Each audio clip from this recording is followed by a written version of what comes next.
ये देश है वीर जवानों का, अलबेलों का, मस्तानों का। नमस्कार, इलेक्शन यात्रा आप देख रहे हैं, आपके साथ मैं हूं विद्यानाथ झा। इलेक्शन यात्रा आजमगढ़ में है और गौरव ने कहा कि ये देश है वीर और जवानों का, तो इसमें तो कोई दो राय नहीं है कि है, बताइए, वीर और जवानों का देश है ना हमारा।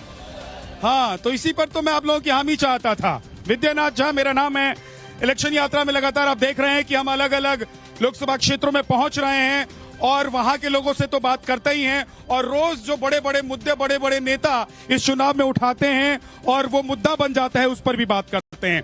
देखिए, 4 चरण का चुनाव हो चुका है। बीजेपी कह रही है कि 270 सीट और बहुमत का आंकड़ा बीजेपी ने छू लिया है ना। दूसरी तरफ अखिलेश जी ने कहा कि रथ जो है वो धस नहीं गया है, फंस गया है बीजेपी का।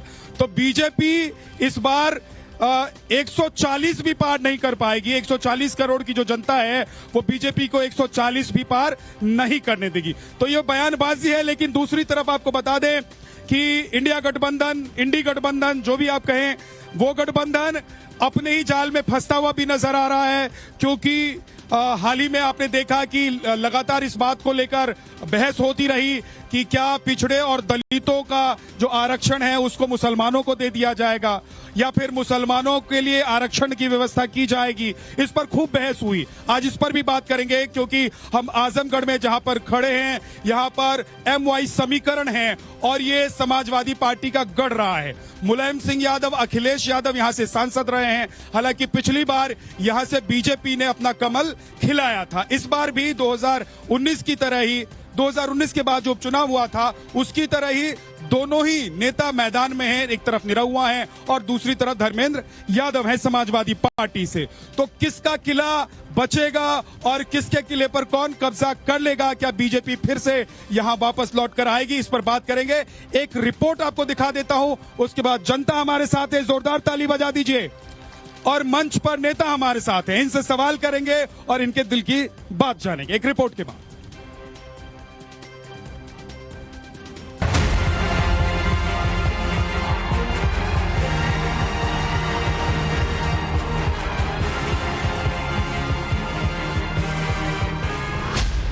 इस 380 सीट में मोदी जी 270 सीट लेकर पूर्ण बहुमत प्राप्त कर चुके हैं और आगे की लड़ाई 400 पार करने की है। मैं शर्त लगाता हूं, अगर वो 400 पार, 200 पार नहीं कर सकते। देश की जनता बदलाव चाहती है, वो बदलाव 4 जून को आने वाला है। इंडिया गठबंधन की सरकार बनेगी। इंडिया गठबंधन उत्तर प्रदेश में 79 सीटें जीत रहा है और क्यूटो में लड़ाई में है। लोकसभा चुनाव में अब तक 4 चरणों में 380 सीटों पर नेताओं की किस्मत ईवीएम में कैद हो चुकी है। अब आगे 3 चरणों का चुनाव बचा है, लेकिन चौथे चरण के बाद हर पार्टी अपनी जीत का दावा कर रही है। बीजेपी कह रही है कि 270 का आंकड़ा पार हो चुका है, अब 400 पार करना है, तो विपक्ष इंडी गठबंधन की सरकार बनने का दावा कर रहा है।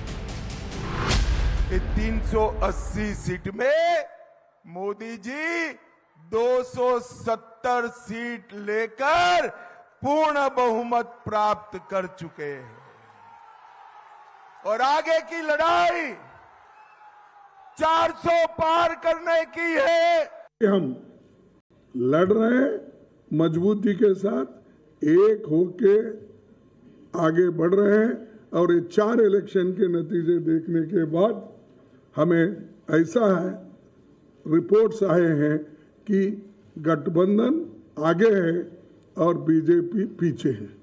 चौथे चरण का चुनाव खत्म हो गया है। भारतीय जनता पार्टी का झूठ जितना पहाड़ चढ़ना था, पहाड़ चढ़ चुका है। चोटी से अब उतरना शुरू हो गया है, अब लुढ़कना शुरू हो गया है। उनका काउंटडाउन के साथ साथ माउंटेन डाउन भी शुरू हो गया है। कांग्रेस और समाजवादी पार्टी दावा कर रही है कि वो दलितों, पिछड़ों और गरीबों के हक और आरक्षण के लिए लड़ रहे हैं। खास करके वीकर सेक्शंस, दलित, आदिवासी, पिछड़े और इन लोगों के जो हकूक है, रिजर्वेशन है, उस रिजर्वेशन की भी हिफाजत करने का हमारा फर्ज है, क्योंकि संविधान बचा तो ये सारे चीजें बच जाते हैं। लेकिन इसी गठबंधन से मुसलमानों को पूरा आरक्षण देने की बात भी सामने आती है। अब सवाल है, क्या SC, ST और OBC के आरक्षण का हक छीनकर इंडी गठबंधन मुसलमानों को दे देगी? अगर नहीं तो फिर मुसलमानों का वोट पाने के लिए मुस्लिम आरक्षण देने का नैरेटिव क्यों सेट किया जा रहा है? रिजर्वेशन तो मिलना चाहिए मुसलमानों को हो रहा। और अगर मुसलमानों को आरक्षण दिया जाता है तो फिर संविधान और हक की बात करने वाला इंडी गठबंधन क्या दलितों, पिछड़ों और आदिवासियों का हक छीनेगा?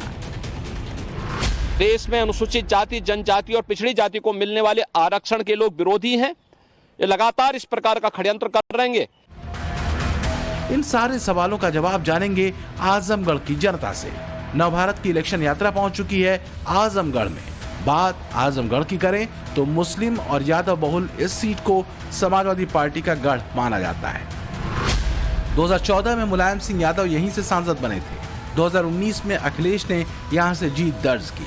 हालांकि अखिलेश ने बाद में इस्तीफा दे दिया और उपचुनाव में बीजेपी के दिनेश लाल यादव यानी निरहुआ ने समाजवादी पार्टी के धर्मेंद्र यादव को हराकर कमल खिलाया। अब 2024 में फिर से दिनेश लाल यादव और धर्मेंद्र यादव आमने सामने हैं। बीएसपी ने मशहूद सबीहा अंसारी को मैदान में उतारा है। अब सवाल है, क्या बीजेपी आजमगढ़ में फिर से कमल खिलाएगी या फिर समाजवादी पार्टी अपने गढ़ को वापस पाने में कामयाब होगी? आजमगढ़ की जनता के दिल में क्या है? जनता का मन टटोलने सीधे चलते हैं इलेक्शन यात्रा में। तू है खिलौना, किस्मत का लिखा हुआ, होनी का होना रे। गंगा नहा ले, चाहे तिलक लगा ले, किस्मत का लिखा बहुत बहुत शुक्रिया गौरव। नाटा। तो वो है खिलाड़ी और आप खिलौना मत बन जाइएगा। गौरव का गाना आपने सुना, ठीक है ना? किसी के हाथ का खिलौना जनता को नहीं बनना है, क्योंकि राजनीति में तो सब धुरंधर खिलाड़ी हैं। इसलिए कोई कह रहा है कि आरक्षण दे देंगे, कोई कह रहा है आरक्षण ले लेंगे, कोई कह रहा है कि आरक्षण हम देने नहीं देंगे, कोई कह रहा है कि संविधान बचेगा तो आरक्षण बचेगा। लेकिन संविधान के खिलाफ ही जाकर संविधान को कैसे बचाएंगे? ये तमाम सवाल हैं। मेरे साथ जो मेहमान हैं जरा उनसे परिचय करवा देता हूं, उसके बाद सीधे आप लोगों के पास आऊंगा। हाथ उठा के रखिएगा, तैयार रखिएगा, अपने मन की बात कहिएगा, अपने सवाल नेताओं पर से पूछेगा जो मंच पर खड़े हैं। तो मंच पर कौन कौन है? ब्रजेश यादव जी हमारे साथ हैं बीजेपी से, बहुत बहुत स्वागत है। अशोक यादव जी हैं समाजवादी पार्टी से, और आशुतोष द्विवेदी जी हैं कांग्रेस से। आप तीनों ही नेताओं का बहुत बहुत स्वागत है। मैं आप लोगों के पास आऊंगा, लेकिन उससे पहले मैं एक बार जनता के पास जाता हूं, क्योंकि जनता ही जनार्दन है। जनता जो तय करेगी वही होगा। होगा कि नहीं होगा? होगा ना? तो क्या सोचा है इस बार आप लोगों ने? हम लोग ये सोचे हैं कि यहाँ से लोग जीत जाते हैं। हमेशा विपक्ष में आजमगढ़ की सीट गई है, हमेशा जाता है, लेकिन फूल तो खिला। हम लोग भाई यहाँ जातवाद ज्यादा है, अब बाहुल क्षेत्र है। हम लोग बाहुल क्षेत्र देखते हुए चाहते हैं कि आजमगढ़ का विकास हो, और आरक्षण की जो बात है, आरक्षण यहाँ जितने भी गौड़ और जितनी भी तमाम जातियां पिछड़ी अनुसूचित में है, सुविधा जो भी सरकार आई वो वादा की, लेकिन दी नहीं अब तक। तो इस बार भी क्या वादों का लॉलीपॉप दिखाया जा रहा है कि मुसलमानों को आरक्षण दे देंगे? क्या पिछड़ा और दलितों का आरक्षण बचा लेंगे? इस लॉलीपॉप को जनता समझ रही है कि नहीं समझ रही? जी समझ रही है सर। लेकिन जो भी है विकास भारतीय जनता पार्टी के जरिए विकास हुआ है। आजमगढ़ में भी खुद विकास का न्यू जो आजमगढ़ में विश्वविद्यालय डाला गया, मधुरी हवाई अड्डा, ये लोग विकास केवल करके गए समाजवादी पार्टी ने, लेकिन उसको पूरा नहीं किए। और आजमगढ़ की जनता बार बार जो है इनको जिताई है, और इस बार काफी बदलाव चाह रही है। क्या है आप लोगों के मन में? नेताजी तो नहीं है, सफेद कुर्ता पहन के आते हैं लोग, तो लगता है कि नेताजी आजकल घूम रहे हैं। ऐसी बात नहीं है। पहले तो मैं आपको धन्यवाद देता हूं कि मेरे तक माइक आई। और आज जो इंडी गठबंधन है वो पहले ये तो पता कर ले वो कितने सीटों से लड़ रहा है। वो खुद ही चिल्ला रहे हैं 400 पार, उनके नेता चिल्ला रहे हैं 400 पार।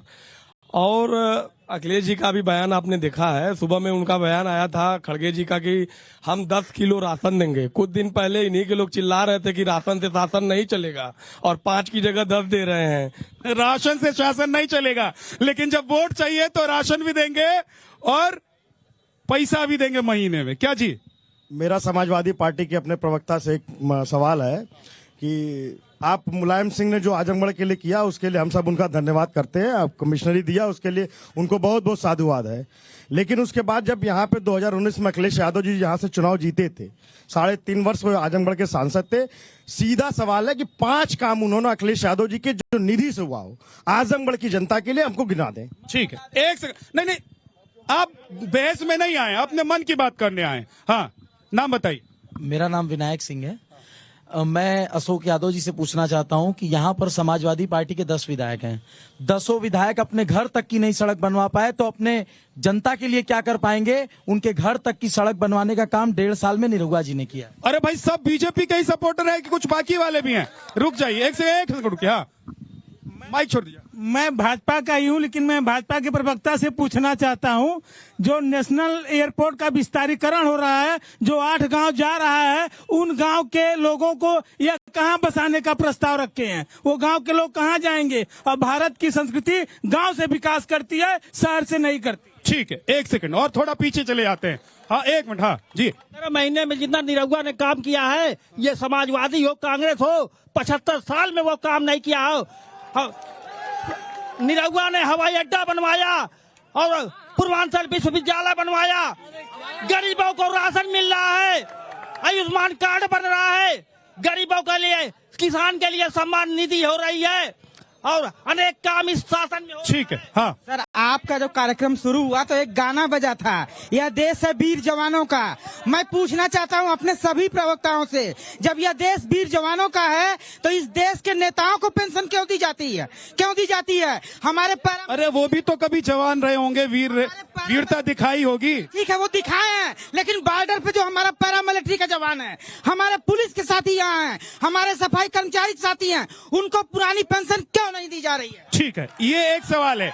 लेकिन अशोक यादव जी, सबसे पहला सवाल मेरा आपसे ये है कि आज संयुक्त प्रेस कॉन्फ्रेंस में हमने सुना कि संविधान को बचाना है और संविधान की बचाने की लड़ाई है 2024 का चुनाव। 4 चरण का चुनाव हो चुका है। मेरा सवाल सीधा सीधा है कि आप लोग संविधान को कैसे बचाएंगे? मुसलमानों को आरक्षण देकर, यानी कि धर्म के आधार पर आरक्षण देकर आप लोग संविधान को बचाएंगे, या दलितों और पिछड़ों का आरक्षण बचाकर संविधान को बचाएंगे? देखिए, आपने 2 सवाल किया। पहला सवाल आपने जो किया उसका जवाब ये है कि भारतीय जनता पार्टी के सहयोगी दल, जो कि देवगौड़ा जी की पार्टी है, उसने धर्म के आधार पे कर्नाटका में आरक्षण देने का काम किया। भाजपा आज उनके साथ है। दूसरा, जो तेलुगु देशम पार्टी चंद्रबाबू नायडू का, उन्होंने भी धर्म के आधार पर आरक्षण की वकालत की है। मोदी जी उनके साथ हैं। पहले तो ये जस्टिफाई करें। और दूसरी बात, आपने कहा पिछड़ों दलितों का आरक्षण, 69,000 सहायक शिक्षक भर्ती में जो पिछड़ों दलितों का आरक्षण योगी सरकार लूट के बैठी, वो कब वापस करेगी? 350 मेरे एक सवाल है अशोक भाई कि अगर आप लोग पिछड़ों और दलितों का आरक्षण उठाकर मुसलमानों को देंगे तो फिर यहाँ के यादवों के साथ अन्याय करेंगे, और अगर ये कह रहे हैं कि हम मुसलमानों को आरक्षण देंगे उधर से निकालकर या कहीं और से लाकर, तो जो संविधान संगत नहीं है तो आप उनको लॉलीपॉप दिखा रहे हैं सिर्फ। देखिए, सवाल सबसे बड़ा उठता है कि आज अगर 350 लेटरल एंट्री से आईएएस बनाए गए हैं तो पिछड़ों दलितों का हक इसमें लूटा गया कि नहीं लूटा गया है? 350 लोगों में कितने पिछड़े हैं, कितने दलित हैं, कितने अल्पसंख्यक हैं? 350 लोगों को बता दीजिए आप। और दूसरा चीज, आज बताइए योगी सरकार में 75 जिलों में कितने डीएम, कितने एसपी, कितने जो बाकी अधिकारी पिछड़े समाज से हैं, कितने दलित समाज से हैं? हर अधिकारी के नाम के आगे क्या लिखा हुआ है? आप लोग सभी लोग समझदार देखिए। नहीं तो हर अधिकारी के नाम के आगे क्या लिखा हुआ होना चाहिए? हर अधिकारी के नाम के आगे क्या लिखा हुआ होना चाहिए? और ये अधिकारी जो बने ये पिछले 10 साल में पढ़कर स्कूल से निकल कर आए हैं, कॉलेज से निकल कर आए हैं, कि कांग्रेस और समाजवादी पार्टी के जमाने से निकल कर आए हैं पढ़कर? देखिए सपा सरकार में माननीय योगी जी ने विधानसभा में कहा कि 46 में से 56 एसडीएम एक जात विशेष के हो गए। अखिलेश यादव जी ने जब कहा कि वो लिस्ट दे दीजिए माननीय योगी जी लिस्ट नहीं दे पाए, क्योंकि भारतीय जनता पार्टी का एक ही नारा है, झूठ बोलो, झूठ बोलो, झूठ पे झूठ बोलो, झूठ बोलने का काम बहुत अच्छी तरह से हमारे भाई कर रहे हैं। और जो ये चाहते हैं वो अब होने वाला नहीं है। जिस तरह से इन लोगों ने सरकार चलाई थी, थानों में घुस के गुंडागर्दी की थी, वो गुंडागर्दी अब होने वाले नहीं है। गुंडों के टांग पंचर कर दिए जा रहे हैं इस सरकार में। और जहां तक आरक्षण की बात है, ये क्या चाहते हैं कि धर्म के आधार पे आरक्षण हो? आप बताइए, क्या आप चाहते हैं कि धर्म के आधार पे आरक्षण हो? जवाब दीजिए। भारत के संविधान में न जाति और धर्म के आधार पे आरक्षण नहीं दिया गया है, सामाजिक स्थिति के आधार पे आरक्षण दिया गया है। और अगर ये धर्म के आधार पे आरक्षण चाहते हैं तो आज पब्लिक के सामने बोलें। देखिए, हमारे मित्र को शायद इस बात का अभी ज्ञान नहीं है। मैंने इसके पहले बताया है कि कर्नाटक में देवगौड़ा जी की सरकार ने धर्म के आधार पर आरक्षण दिया। आप लोग गूगल करके क्या आप भी चाहते हैं कि धर्म के आधार पर आरक्षण हो? मोदी जी उनको क्यों नहीं अपने गठबंधन से आप चाहते हैं कि धर्म के आधार पर आरक्षण हो? क्या आप मुसलमानों को आरक्षण देना चाहते हैं धर्म के आधार पर? सुनिए ना, धर्म के आरक्षण के देवेगौड़ा जी ने पूरा किया, देवेगौड़ा जी सत्ता से गए, हट गए। अभी आप लोग बताइए कि आप लोग क्या करना चाहते हैं? देखिए, हम लोग लगातार यही मांग कर रहे हैं। आप लोग धर्म के आधार पर आरक्षण देंगे कि नहीं देंगे? देखिए, ये सुनिए नहीं कीजिए। ऐसा है, ये धर्म के आधार पर आरक्षण देना चाहते हैं। सीधे सीधे बताइए कि धर्म के आधार पर आरक्षण देंगे कि नहीं देंगे, और नहीं तो ये लॉलीपॉप और नैरेटिव सेट करना बंद कर दीजिए। धर्म के आधार पे आज तक कोई सरकार, हमारी यूपी में 4 बार सरकार बनी है, कभी आरक्षण दिया गया? धर्म के आधार पे हमारी सरकार 4 बार। चलिए ठीक है, अब रुक जाइए। आशुतोष जी, आज खड़गे जी ने कहा कि ये संविधान बचाने का चुनाव है। संविधान तभी बचेगा, आपका आरक्षण तभी बचेगा जब संविधान बचेगा। तो संविधान खतरे में कहां है? आप लोग जब बात करते हैं कि मुसलमानों को आरक्षण देंगे, ओबीसी और दलित से निकाल कर देंगे, तो संविधान खतरे में पड़ता है कि संविधान आज खतरे में? देखिए विद्या जी, मैं ये आपको बताना चाहता हूं कि अभी जो बात आप इस मंच से कर रहे हैं, विद्या जी आप मेरे मित्र हैं, कि कॉन्स्टिट्यूशनल बात है ये। इस पर सुप्रीम कोर्ट ने ऑलरेडी अपनी फाइंडिंग्स दे रखी है। और जहां तक कांग्रेस का स्टैंड है, हमने अपने मैनिफेस्टो में जो कुछ भी कहा है वो साफ साफ कह दिया है। और अभी फिलहाल इस मंच पर मैं नहीं समझता हूं। तो मैनिफेस्टो में जो कहना था वो साफ साफ कह दिया है। मैं और खड़गे जी जो आज कह रहे हैं वो बरगला रहे हैं। विद्या जी, वो गुमराह कर रहे हैं क्या? विद्या जी, देखिए हमारे विद्या जी, जो प्राइम मिनिस्टर है हमारे, विद्या जी बोलने दीजिए, जो प्राइम मिनिस्टर है हमारे, वो प्राइम मिनिस्टर का काम है प्रेडिक्शन करना, और वो इसी तरह का प्रोजेक्शन देते हैं जिससे कि समाज में ध्रुवीकरण हो, हिंदू मुसलमान की बात हो।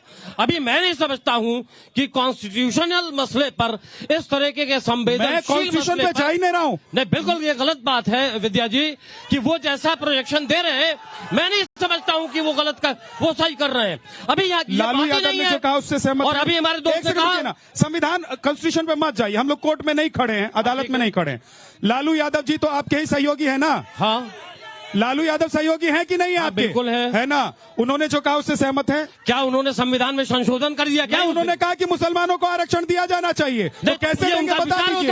अरे धर्म के अभी भी आपको मालूम है मुसलमानों की कई जातियों को अभी भी आरक्षण मिला हुआ है। मुसलमानों की कई जातियों को अभी भी आरक्षण मिला हुआ है। तो अब जो आप बात कर रहे हैं कि मुसलमानों को आरक्षण देंगे, हर मन से कह रहे हैं मुसलमानों को आरक्षण देंगे, कैसे देंगे बताइए? क्योंकि जिस कॉन्स्टिट्यूंसी में मैं खड़ा हूँ यहाँ पर मुस्लिम बड़ी संख्या में वोटर हैं। आप बताइए कि क्या कॉन्स्टिट्यूशनल संशोधन हो गया? क्या उन्होंने इंडिया आप लोग सिर्फ बात हवाई बातें कर रहे हैं। इंडिया अलायंस के हवाई बातें हैं ना, हवाई बातें हैं जो लालू जी कर रहे हैं, जो खड़गे जी कर रहे हैं, ये हवाई बातें हैं।